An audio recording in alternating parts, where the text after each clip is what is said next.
तो दोस्तों पिछले क्लास में हम लोगों ने एक्सेलरेशन की पढ़ाई की। एक्सेलरेशन के बाद हम लोग अब आगे बढ़ते हैं। तो इस आज की टॉपिक होगी velocity time graph for motions with constant acceleration. Velocity time graph for motions with constant acceleration. ठीक है, तो हम लोग इस क्लास में वेलोसिटी टाइम ग्राफ को देखेंगे। वेलोसिटी टाइम ग्राफ में किस तरह से वेरिएशन आता है और उससे क्या क्या पता चलता है। तो वेलोसिटी टाइम ग्राफ में, और यह ध्यान देंगे कि हम लोग एक्सेलरेशन कांस्टेंट ले रहे हैं। डिस्प्लेसमेंट में वेरिएशन आया तो वेलोसिटी मिला, ठीक है, वेलोसिटी में वेरिएशन आया तो एक्सेलरेशन मिला। लेकिन हम एक्सेलरेशन में कोई वेरिएशन नहीं ले रहे हैं, एक्सेलरेशन को कांस्टेंट ले रहे हैं। मतलब through out the motion acceleration में कोई चेंज नहीं होगा, एक्सेलरेशन हमेशा कांस्टेंट रहेगा।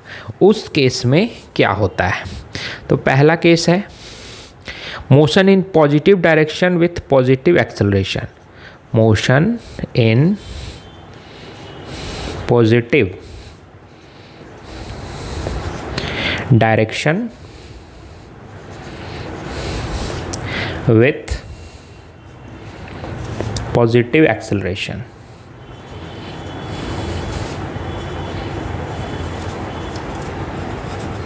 ठीक है, मतलब मोशन पॉजिटिव डायरेक्शन में होना चाहिए और पॉजिटिव एक्सेलरेशन के साथ भी होना। जैसे कोई एक्स एक्सिस है तो ठीक है, एक्स एक्सिस ये ऑरिजिन है तो इधर क्या हो जाएगा, पॉजिटिव हो जाएगा, इधर क्या हो जाएगा, नेगेटिव हो जाएगा। इधर जो भी डिस्प्लेसमेंट होगा तो 1 2 3 ऐसे, इधर क्या हो जाएगा, -1 -2।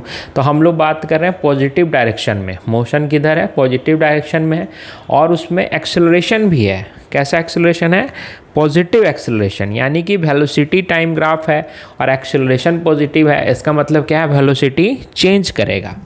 ठीक है,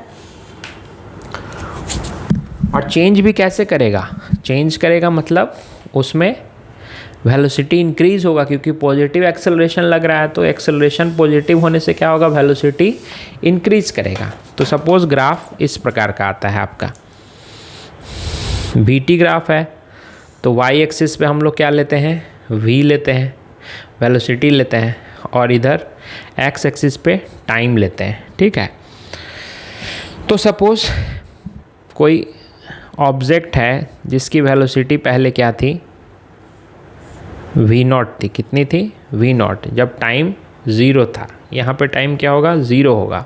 उस समय वेलोसिटी कितनी है, वेलोसिटी है v0।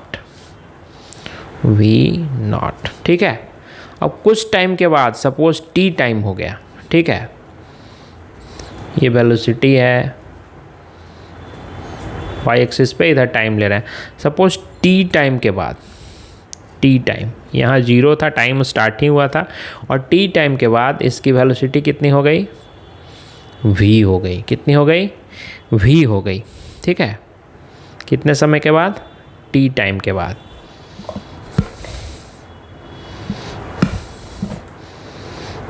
टी टाइम के बाद वेलोसिटी कितनी हो गई,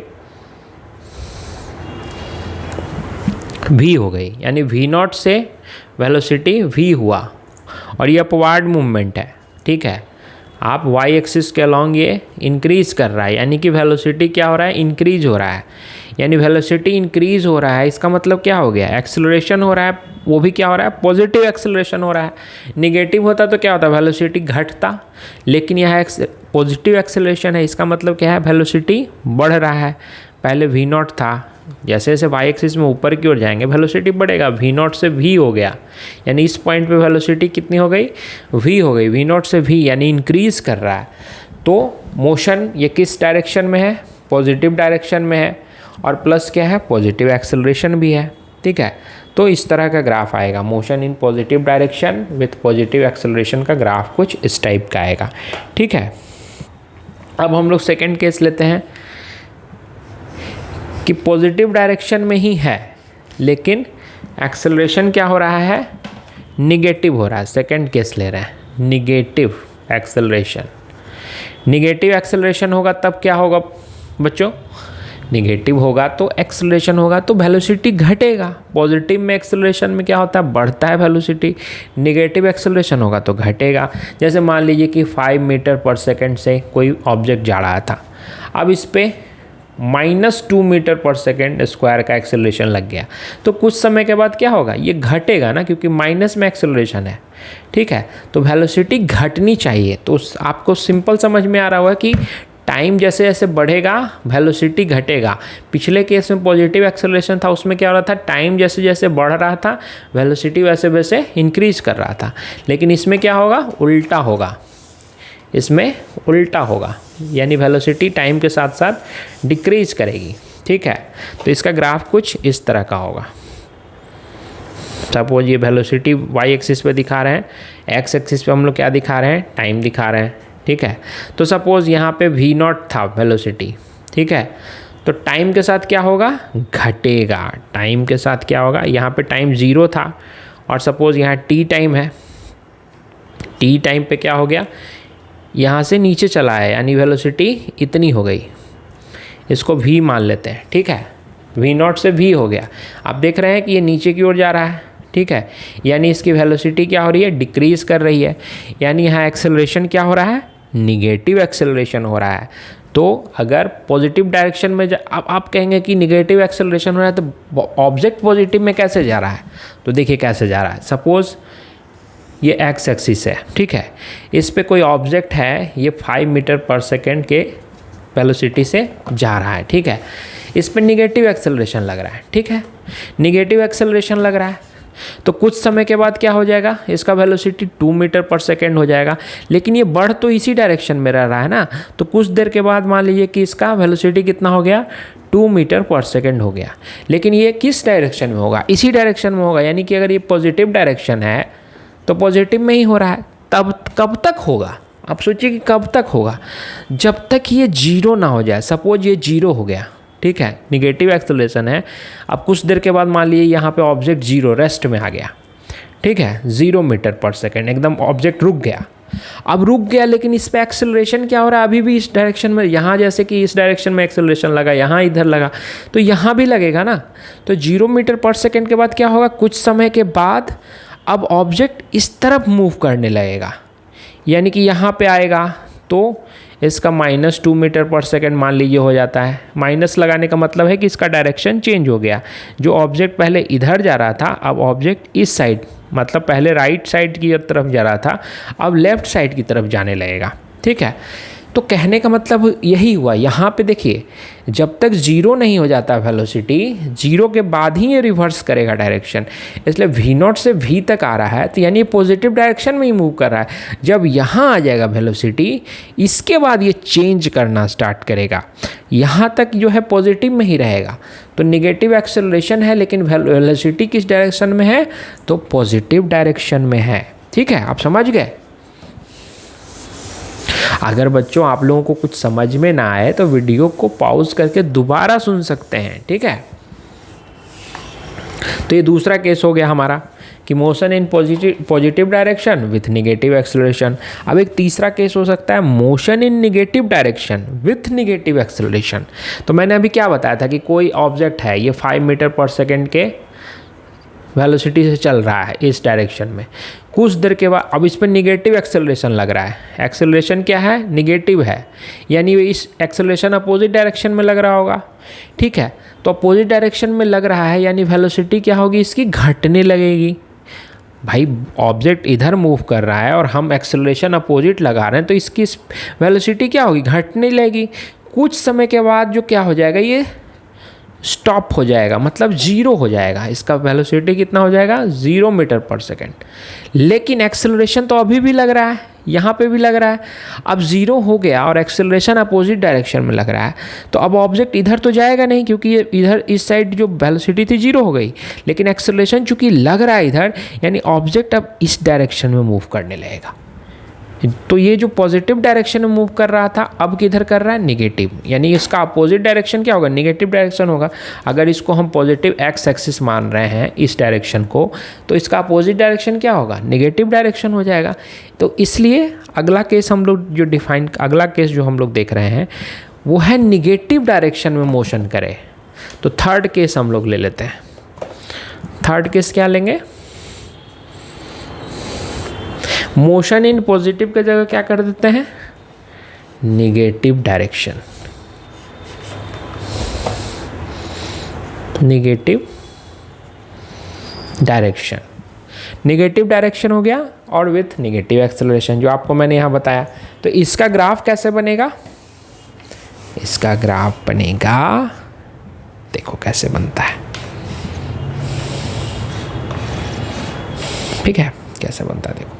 तो मैंने क्या कहा कि निगेटिव डायरेक्शन में मूव करने लगे, यानी कि यहाँ पे मान लीजिए कि 0 था, कुछ समय के बाद फिर यहाँ पे आ गया, इस डायरेक्शन में मूव कर रहा, मान लिए -2 मीटर पर सेकेंड हो गया, कुछ समय के बाद फिर इधर और आ जाएगा -5 मीटर पर सेकेंड की स्पीड से, यानी डायरेक्शन हमेशा इस तरफ, और अब इस तरफ इंक्रीज करने लगेगा ना, क्योंकि निगेटिव एक्सेलरेशन है, अब इधर तो जाना नहीं है, घटाएगा, इस डायरेक्शन में बढ़ेगा वेलोसिटी, अपोजिट डायरेक्शन में 2 से 5 होगा, कुछ देर बाद और ज़्यादा हो जाएगा, ठीक है।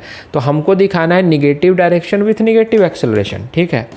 तो जैसे ही वेलोसिटी निगेटिव हो गई, इसका मतलब क्या हो गया, इसको ऐसे करते हैं, अगर ऊपर पॉजिटिव डायरेक्शन है तो नीचे क्या हो जाएगा, निगेटिव डायरेक्शन, ठीक है। तो यहाँ पे मान लिया कि v0 वेलोसिटी है निगेटिव डायरेक्शन में, यानी माइनस हो गया, कुछ देर के बाद क्या होगा, एक्सेलरेशन लग रहा है तो और नीचे जाएगा, ठीक है।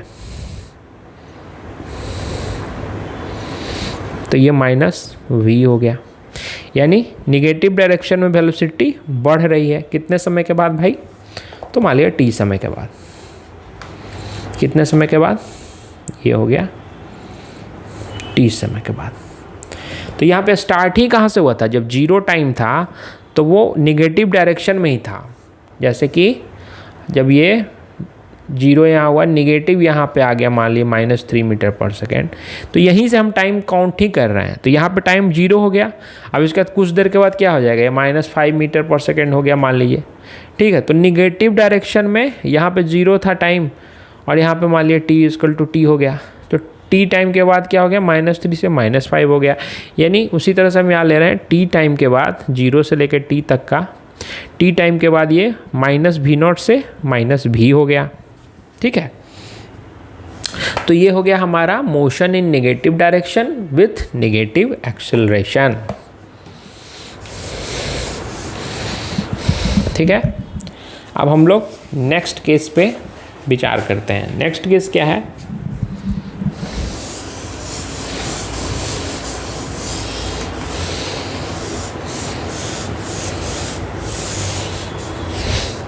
नेक्स्ट केस है motion of an object with negative acceleration that changes direction at time t1. Between time 0 to t1 it moves in positive x direction and between t1 to t2 it moves in the opposite direction. मैं इसको note कर ले, मैं इसको लिख देता हूँ ताकि आप लोग भी नोट कर लीजिए। Motion of an object with negative acceleration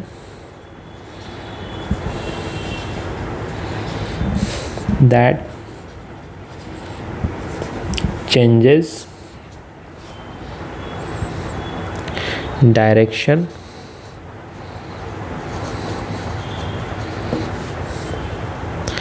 at time t1 between time 0 to t1 it moves in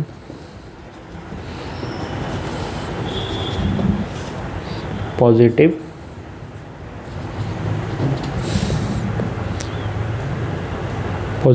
x direction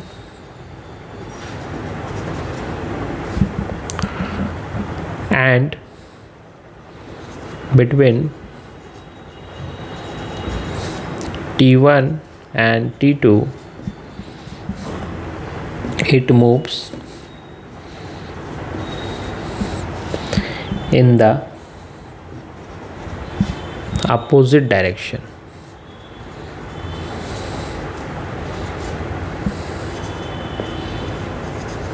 ठीक है, तो ये क्या कह रहा है कि एक बॉडी है, मोशन, एक ऑब्जेक्ट का मोशन हो रहा है निगेटिव एक्सेलरेशन से, यानी कि उसका वेलोसिटी जो है घटेगा या फिर निगेटिव डायरेक्शन में जाके वो फिर बढ़ने लगेगा। ठीक है, और ये कह रहा है कि चेंज डायरेक्शन कब करता है ये, टाइम t1 पे, और 0 से t1 में वो पॉजिटिव x डायरेक्शन में चलता है। तो सबसे पहले आप यहाँ पे एक ड्रॉ कीजिए ग्राफ, सॉरी हम लोग ग्राफ ड्रॉ करते हैं। ठीक है, कह रहा है कि 0 से t1 टाइम, 0 है ये t1 टाइम है।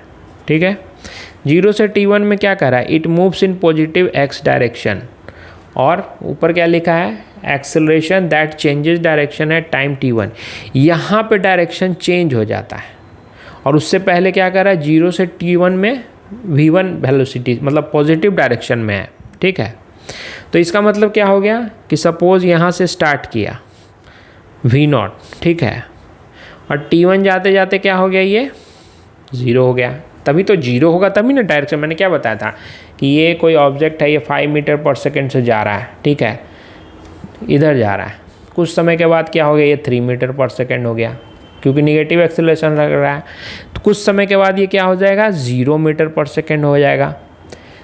0 मीटर पर सेकेंड में कोई डायरेक्शन नहीं, क्योंकि ये 0 हो गया वेलोसिटी। अब 0 के बाद हमारा एक्सेलरेशन हमेशा इस ओर लग रहा है ना, तो अब 0 के बाद ये क्या होगा, अब इधर की तरफ एक्सेलरेशन लग रहा है, यानी वेलोसिटी इस डायरेक्शन में, निगेटिव डायरेक्शन में होने लगेगी। यानी 0 जहाँ पे होगा वेलोसिटी, वहीं पे डायरेक्शन चेंज होगा।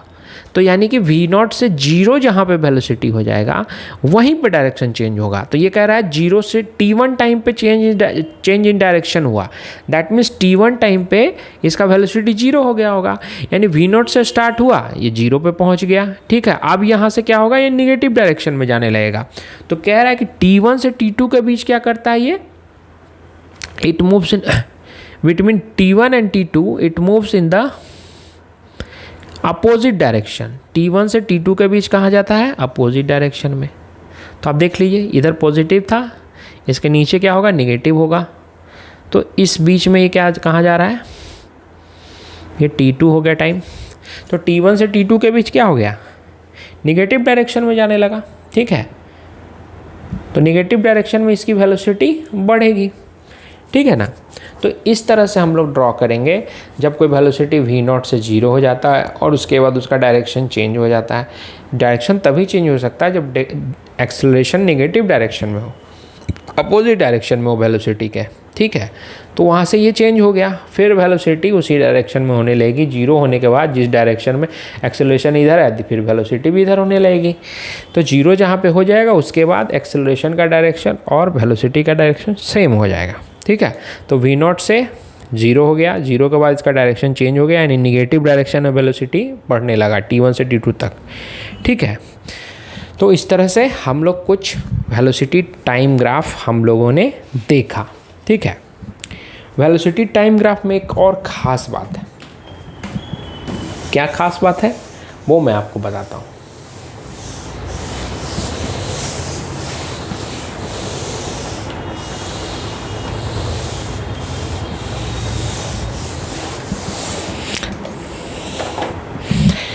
In velocity time graph for any moving object, the area under the curve represents the displacement over a given time interval।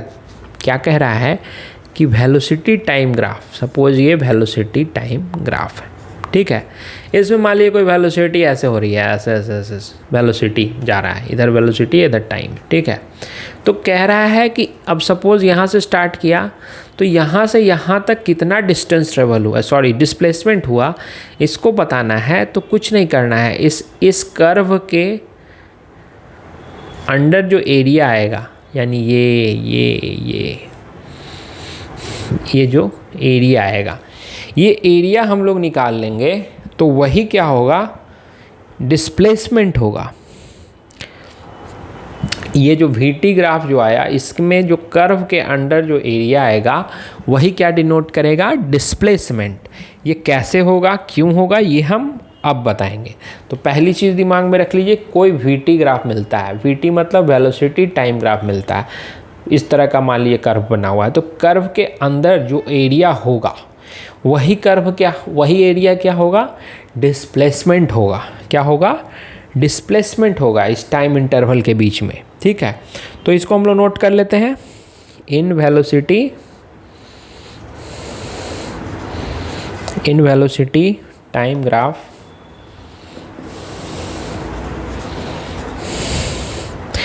For any moving object, the area under the curve represents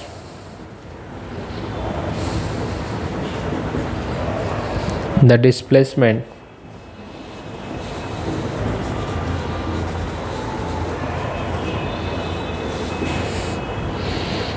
over a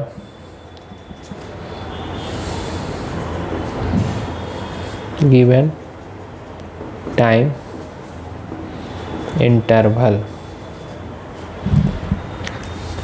ठीक है, यानी कि velocity time graph में curve के under जो area होगी वो displacement को रिप्रेजेंट करेगी। ठीक है, ये समझ गए आप लोग। अगर कहीं भी कुछ समझ में ना आए तो आप वीडियो को पॉज कीजिए, बैक जाइए और फिर से उसको देख सकते हैं जहाँ से आपको समझ में नहीं आ रहा है। ऑनलाइन क्लास का यही फ़ायदा होता है। ऑफलाइन क्लास में आप समझ में नहीं आया तो टीचर आपको वापस रुक के नहीं बताएगा, ठीक है, वो क्लास तो आगे बढ़ गई। लेकिन ऑनलाइन में यही है कि आप जब चाहे वीडियो को फिर से प्ले करके बैक जाके आप फिर से देख सकते हो। ठीक है, ये फ़ायदा होता है यहाँ पे। तो इसलिए ऑनलाइन क्लासेस का फ़ायदा उठाइए, जो आपको बेनिफिट मिल रहा है उसको आप देखिए। ठीक है, तो अब हम लोग निकालेंगे कि एरिया अंडर द कर्व जो है वो डिस्प्लेसमेंट कैसे आता है, इसको हम लोग प्रूफ करेंगे। ठीक है, उसको हम लोग प्रूफ करेंगे। जो हम लोगों ने बताया इसको मैं प्रूफ करता हूँ, आपको समझाता हूँ कैलकुलस के मेथड से। ठीक है,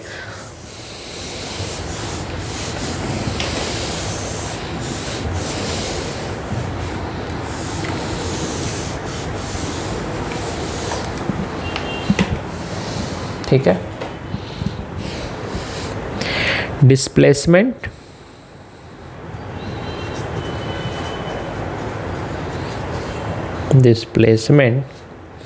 इन वेलोसिटी टाइम ग्राफ। ठीक है, वेलोसिटी टाइम ग्राफ में डिस्प्लेसमेंट कैसे निकलेगा, हमने क्या बताया था अभी कि जो भी डिस्प्लेसमेंट वेलोसिटी टाइम ग्राफ में जो कर्व होगा वेलोसिटी टाइम ग्राफ का, उसके अंडर जो एरिया होगी वही उसका डिस्प्लेसमेंट बताएगा। इसी चीज़ को हमको यहाँ पे प्रूफ करना है। ठीक है, तो सपोज़ एक वेलोसिटी टाइम ग्राफ पहले ड्रॉ करते हैं। ठीक है, इधर वेलोसिटी है और इधर क्या है, टाइम है। ठीक है, अब हम मान लेते हैं एक कर्व है ये ऐसे।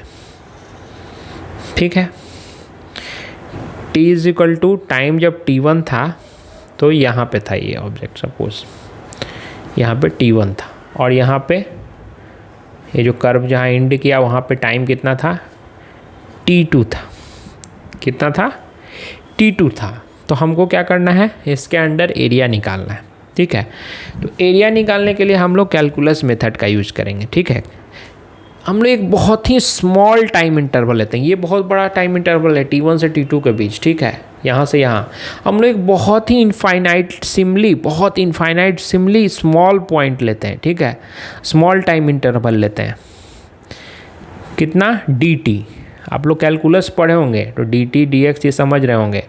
तो ये दिखने में आपको बड़ा लग रहा है, लेकिन इसको आप मान लीजिए कि इनफाइनाइटसिमली स्मॉल है, बहुत ही स्मॉल है ये टाइम इंटरवल, इनफाइनाइटसिमली स्मॉल। इस तरह के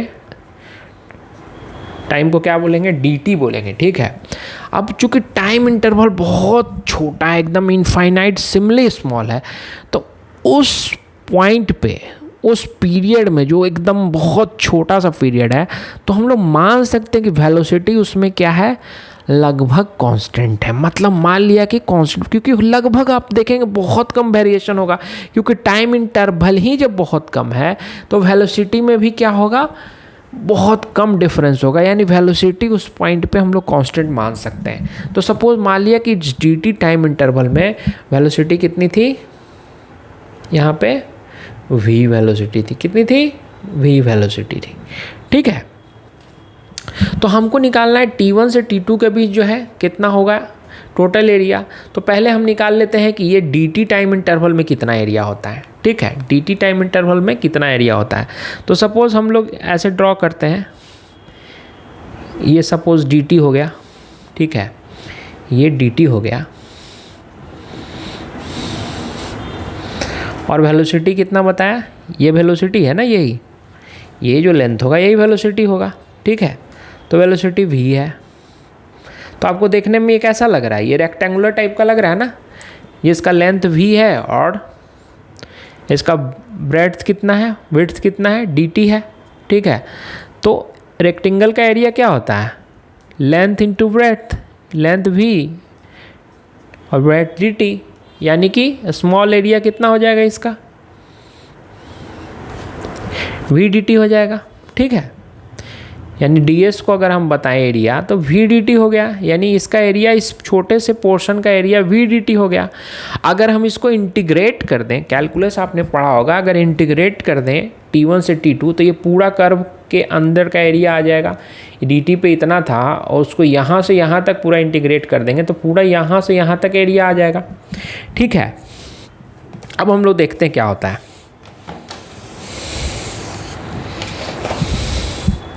v इज इक्वल टू क्या होता है, ds बाई dt, ठीक है, ये हम लोग पढ़ चुके हैं, ठीक है। तो ds क्या हो जाएगा यहाँ से, this into this, ds is equal to क्या हो जाएगा, v dt, ठीक है, क्रॉस मल्टीप्लिकेशन हो गया। अब v dt मैंने क्या बताया था, ये v लेंथ है, ये dt विड्थ है, तो ये इसका एरिया हो गया, ये स्मॉल पोर्शन का। अब इसको अगर हम इंटीग्रेट कर देंगे, अगर ds को इंटीग्रेट कर देंगे तो क्या मिल जाएगा, पूरा डिस्प्लेसमेंट है, ds क्या है, स्मॉल डिस्प्लेसमेंट है, तो ये स्मॉल डिस्प्लेसमेंट को अगर हम पूरा इंटीग्रेट कर देंगे तो टोटल डिस्प्लेसमेंट मिल जाएगा। उसी तरह से v dt को अगर पूरी तरह से हम इंटीग्रेट कर देंगे तो क्या मिलेगा, पूरा एरिया मिल जाएगा, क्या मिल जाएगा, पूरा एरिया मिल जाएगा। और टाइम इंटरवल क्या होगा, t1 से t2 ले लेते हैं, t1 से t2 ले लेंगे तो पूरा एरिया मिल जाएगा, और पूरा एरिया ही क्या हो जाएगा हमारा, यहाँ से आप देखिए v dt क्या हो रहा है, पूरा एरिया हो जा रहा है, पूरा एरिया हो गया, यानी कि ds क्या हो, ds का इंटीग्रेशन करेंगे तो s हो गया, यानी कि पूरा कंप्लीट डिस्प्लेसमेंट, ठीक है। कंप्लीट डिस्प्लेसमेंट क्या हो जाएगा, v dt t1 से t2, तो ये v dt जो आया इसका इंटीग्रेशन आ गया t1 से t2, ठीक है। इसी को हम क्या कहते हैं, एरिया अंडर द कर्व, इसको क्या बोलेंगे, area under VT graph with in time interval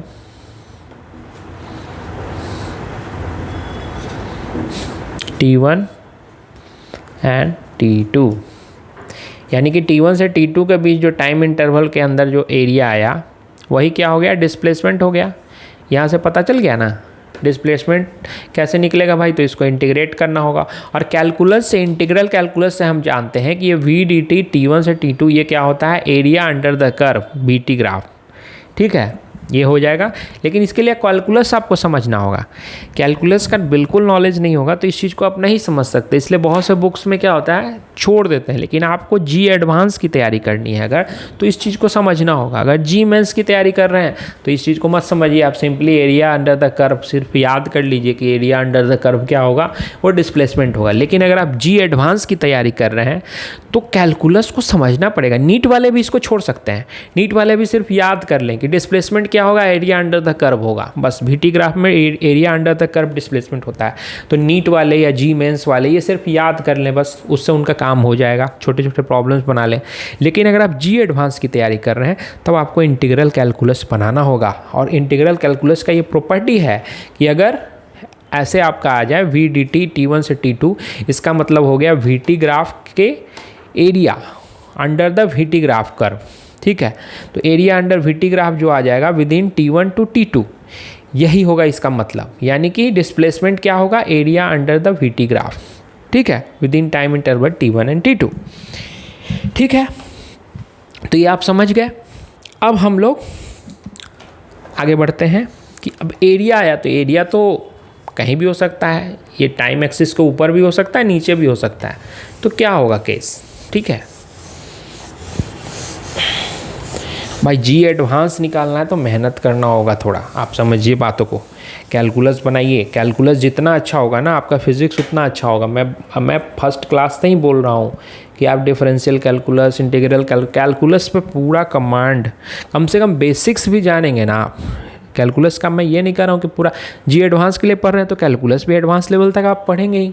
लेकिन फिजिक्स समझने के लिए एडवांस लेवल का कैलकुलस नहीं चाहिए। अगर बेसिक्स आपको कैलकुलस का आएगा, पूरा differential calculus, integral calculus 11-12 level का भी आपको आएगा ना, तो आप यहाँ पे फिजिक्स तो समझ लेंगे, ठीक है। बाकी कैलकुलस में अच्छा नंबर लाना है तो उसकी एडवांस लेवल आप तैयारी कीजिए। लेकिन फिजिक्स समझने के लिए बेसिक्स कैलकुलस चाहिए।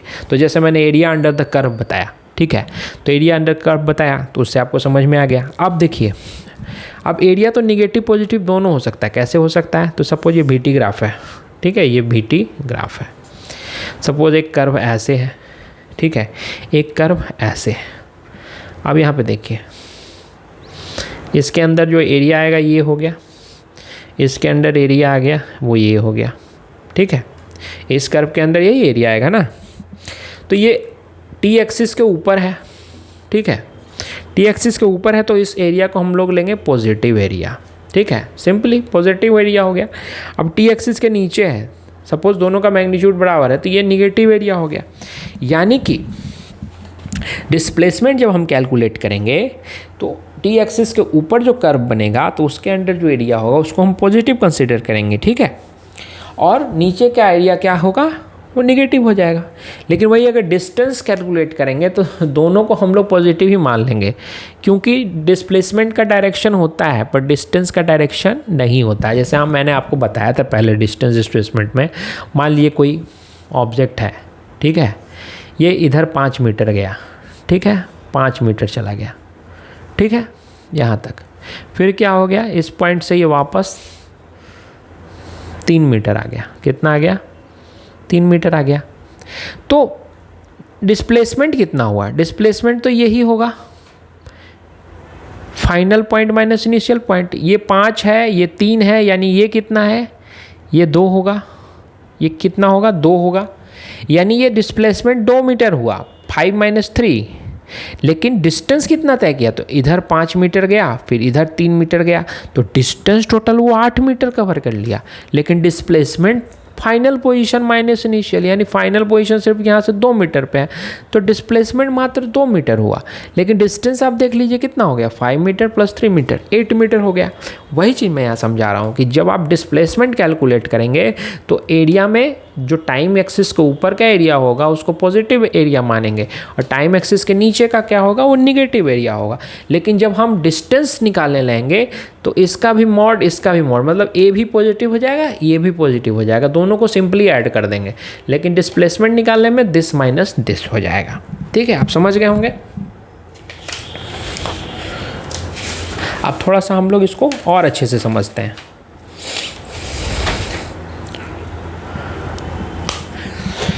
तो डिस्प्लेसमेंट और डिस्टेंस, ठीक है, तो ये डिस्टेंस आप समझ गए, डिस्प्लेसमेंट समझ गए, ठीक है।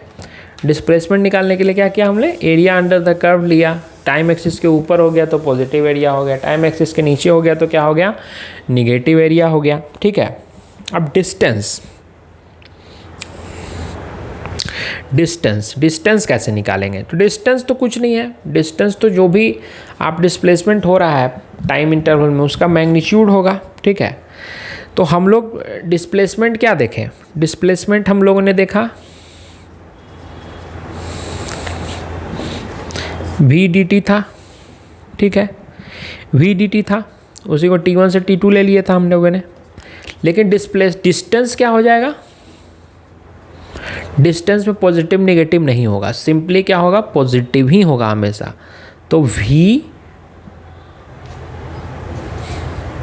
का मॉड ले लेंगे, मॉड का मतलब होता है इसकी वैल्यू हमेशा पॉजिटिव रहेगी क्योंकि डिस्टेंस हमेशा पॉजिटिव रहेगा, ठीक है। t1 से t2 में ले लेंगे v dt, इसमें v क्या हो जाएगा, मॉड v होगा यानी कि पॉजिटिव होगा, ठीक है। तो उसी तरह से जब आप एरिया लीजिएगा, ठीक है, एक पॉजिटिव एरिया एक निगेटिव एरिया, ठीक है, ये मान लीजिए कि क्या हो जाएगा, a पॉजिटिव हो गया, ये a निगेटिव हो गया, क्या हो गया, a निगेटिव हो गया। तो इसमें डिस्टेंस क्या हो जाएगा, डिस्प्लेसमेंट तो मैंने क्या बताया था, simply a positive plus a negative, लेकिन डिस्टेंस क्या हो जाएगा, a पॉजिटिव का भी मॉड ले लीजिए प्लस a निगेटिव का भी मॉड ले लीजिए, सॉरी मॉड, यानी दोनों का बस मैग्नीट्यूड लेके जोड़ देना, यानी दिस प्लस दिस हो जाएगा। और डिस्प्लेसमेंट निकालेंगे तो दिस माइनस दिस हो जाएगा क्योंकि दोनों अपोजिट डायरेक्शन में है, ठीक है। आप समझ गए बात को। अब हम लोग सिंपल एक और चीज़ देख लेते हैं।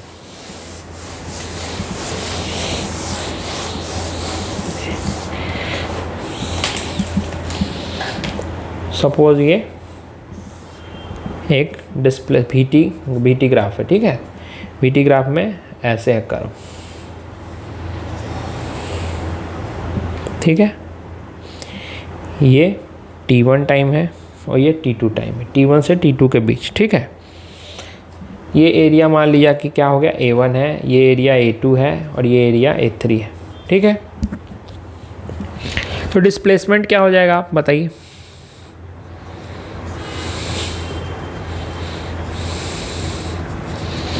डिस्प्लेसमेंट आप लोगों ने क्या पढ़ा था, वी डी टी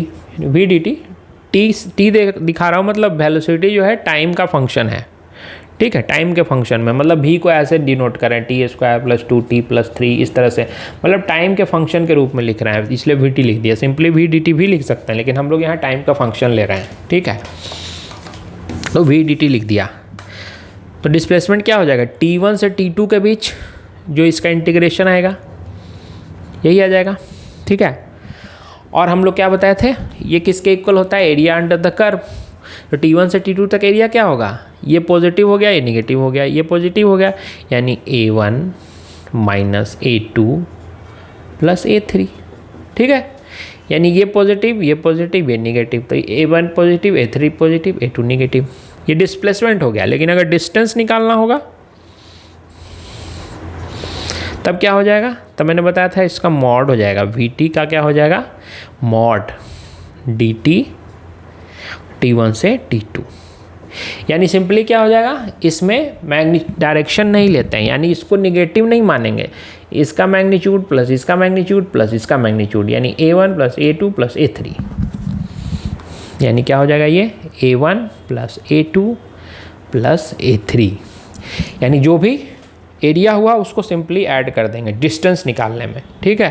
लेकिन डिस्प्लेसमेंट निकालने में क्या हो गया, जो टी एक्सिस के नीचे है उसको नेगेटिव मान लिया, तो a1 minus a2, T axis के ऊपर है तो फिर a3 पॉजिटिव हो गया, ठीक है। तो इस तरह से हम लोग इसको निकालते हैं। तो अभी इतना ही, नेक्स्ट क्लास में हम लोग एरिया अंडर द कर्व पे कुछ न्यूमेरिकल्स बनाएंगे, ठीक है, कुछ न्यूमेरिकल्स बनाएंगे जी एडवांस के बच्चों के लिए, मैं उस तरह का न्यूमेरिकल्स बनवाऊँगा। और बाकी तो आप लोग अगर सिंपल जी मेंस या फिर नीट के लिए तो सिंपल एग्जांपल्स जो रहते हैं एरिया निकालने वाला उस तरह से आप बना लेंगे। लेकिन मैं कुछ कैलकुलस बेस्ड क्वेश्चन बताऊंगा जो आपको जी एडवांस में काम आएगा, ठीक है। तो नेक्स्ट क्लास में हम लोग बच्चों क्या पढ़ेंगे, इसी पे कुछ कैलकुलस बेस्ड एग्जांपल्स पढ़ेंगे, ठीक है। ओके।